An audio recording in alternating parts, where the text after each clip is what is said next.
윤석열 대통령 탄핵안, 이 운명을 좌우할 그렇다면 국민의힘의 8명이 누가 될지 이 부분이 지금 가장 초미의 관심입니다. 이제 가결까지 단 한 표, 마지막 한 명이 남아있는 상황인데요. 이 어제 윤석열 대통령의 대국민 담화가 의원들의 결정에 어떤 영향을 줄 것으로 어떤 영향을 미칠지 그런 것도 관심입니다. 예, 지금 보여드리는데 2차 탄핵안 통과 찬성 의사를 공개적으로 밝힌 의원들 현재 7명이 있습니다. 김상욱, 김예지, 김재섭, 안철수, 그리고 조경태, 진종호, 한지아 의원까지 7번째 공개 찬성 의사를 밝혔는데요. 말씀드린 것처럼 여기에 이제 한 명만 추가돼서 8표가 된다면 내일 탄핵안 표결에서 가결로 돌아서고 탄핵안이 처리가 되는 그런 수순을 밟게 되는 겁니다. 찬성 의사를 밝혔던 의원들의 목소리부터 들어보시죠.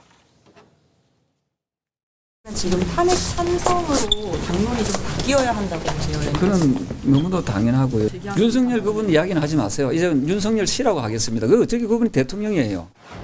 지난 3일 대통령의 느닷없는 계엄령 선포와 무장 군인들이 민의의 정당인 국회로 난입하던 광경은 엄청난 충격이었습니다. 탄핵 표결에서 찬성표를 던지려고 합니다.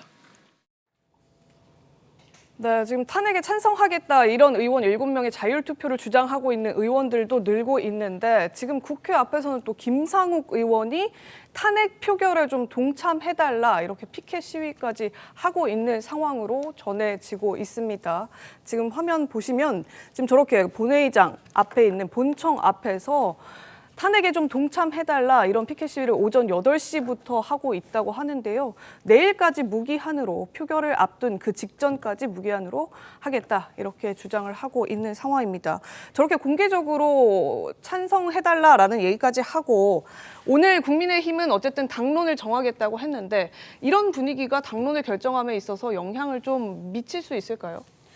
권성동 의원이 원내대표 됐잖아요. 네. 그리고 또 70표 이상이 또 압도적으로 됐어요. 네. 그러면 어차피 당론 자체는 의원들이 정하는 거 아닙니까? 네. 그러면 부결 반대로 아마 정할 가능성이 크겠죠. 그렇지만 지난번과 같이 투표에는 참여하지 않는다 이런 당론을 하기 어려울 거예요. 네. 그래서 엄청나게 이제 역풍과 후폭풍이 있을 거기 때문에 그런데 우리가 이제 눈여겨봐야 할 대목이 지금 우리가 한 표가 지금 명확하지 않다 이런 얘기를 하고 있지만.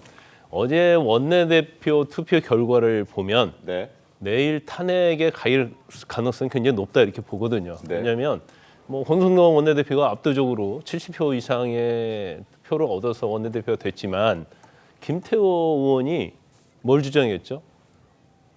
찬성했던 취지로 얘기를 했잖아요. 약간 전체적 뉘앙스를 보면 원내대표 출마하면서 그러면 김태호 의원을 지지했다는 34명이 그중에서 상당 부분 적어도 과반 이상은 표결에 참여하면 찬성할 가능성이 높아진 거예요. 그래서 저는 개인적으로 볼 때는 내일 탄핵은 가결될 가능성이 크다 이렇게 보거든요.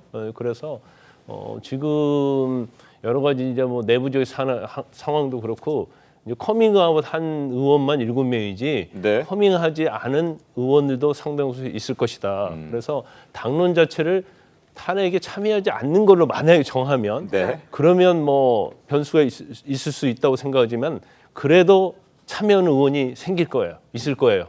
지난번에도 참여하지 않는 걸로 결정했지만 갔던 의원들이 3명이나 있었잖아요. 그렇죠. 그러니까 어떤 당론 자체는요. 당 자체가 결집력 있고 힘이 있고 분열이 안 돼 있을 때는 당론이 중요하죠. 네. 왜냐하면 그걸로 인해서 당에서 징계를 할 수 있기 때문에. 근데 지금 이제 그럴 수 있는 상황이 아니거든요.